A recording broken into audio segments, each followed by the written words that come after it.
स्वागत करते हैं आपका अपना यूट्यूब चैनल अनियमित कर्मचारी संघ में।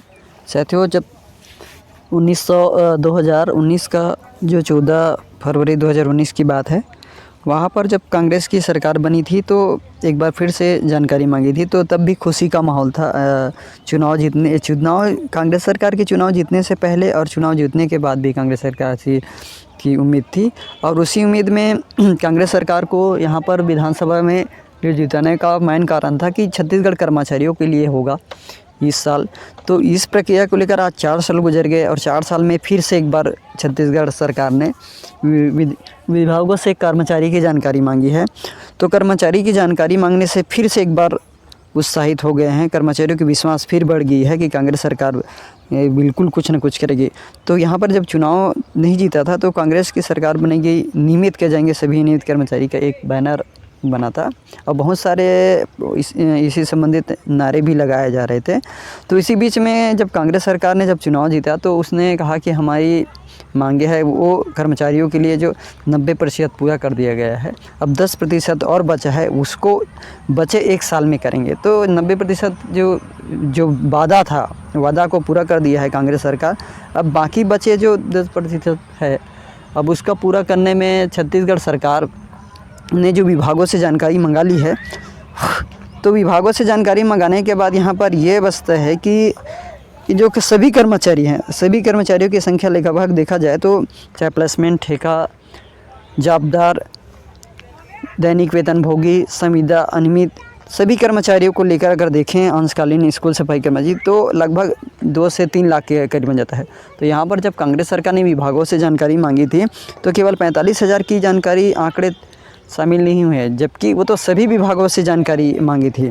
तो यहाँ पर जब चुनाव जीतने से पहले लिखा था कि गढ़बो नवा छत्तीसगढ़ और नियमित किए जाएंगे सभी कर्मचारी। तो भूपेश बघेल सरकार ने 17 जुलाई 2018 को, और ये बना था दिसंबर में, शायद हुआ था दिसंबर में, तो 16 या 17 दिसंबर को हुआ था इसका वो कहा जाए तो जब सीएम पद पर शपथ ग्रहण किए थे।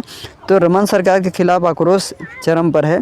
शिक्षाकर्मी, पुलिस, परिजन, आंगनबाड़ी कार्यकर्ता, नर्स इत्यादि के बाद हजारों अनियमित कर्मचारी भी अपने हक एवं अधिकारों के लिए सड़कों पर उतर आए हैं।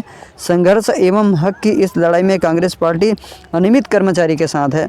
जब यहाँ बातें तब जाहिर थी जब ये चुनाव नहीं हुआ था, ये जुलाई 2018 की बात है।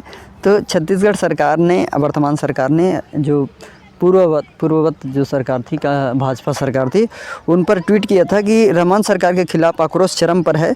शिक्षाकर्मी, पुलिस, परिजन, आंगनबाड़ी कार्यकर्ता, नर्स इत्यादि के बाद हजारों अनियमित कर्मचारी भी अपने हक एवं अधिकारों के लिए सड़कों पर उतर आए हैं।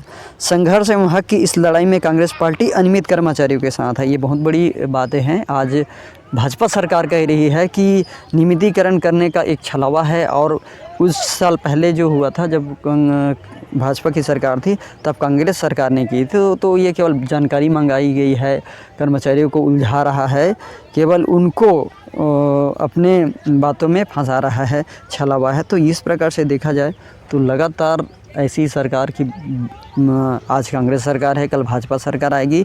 अब वास्तव में जो दिक्कत है, आर्थिक समस्या को झेलना पड़ता है, वो तो कर्मचारियों को ही भुगतना पड़ता है। अब असल में कर्मचारी उलझन में फंस गए हैं कि हम आखिर बनाएं तो किसे नेता चुने। भविष्य में 1 वर्ष बाद जो चुनाव प्रक्रिया है, तो चुनाव प्रक्रिया में फिर से गति हो रही है कर्मचारियों के लिए। तो कर्मचारियों को फिर खुशी की लहर जागेगी कि कांग्रेस सरकार चुनाव के पहले कुछ ना कुछ करेगी। तो इसी बीच में आज सभी कर्मचारी, 1 लाख से अधिक कर्मचारी असमंजस में हो गए हैं कि 45,000 कर्मचारी में हमारा नियमितीकरण होगा कि नहीं होगा, क्या कांग्रेस सरकार सभी को नियमितीकरण करेगा या नहीं।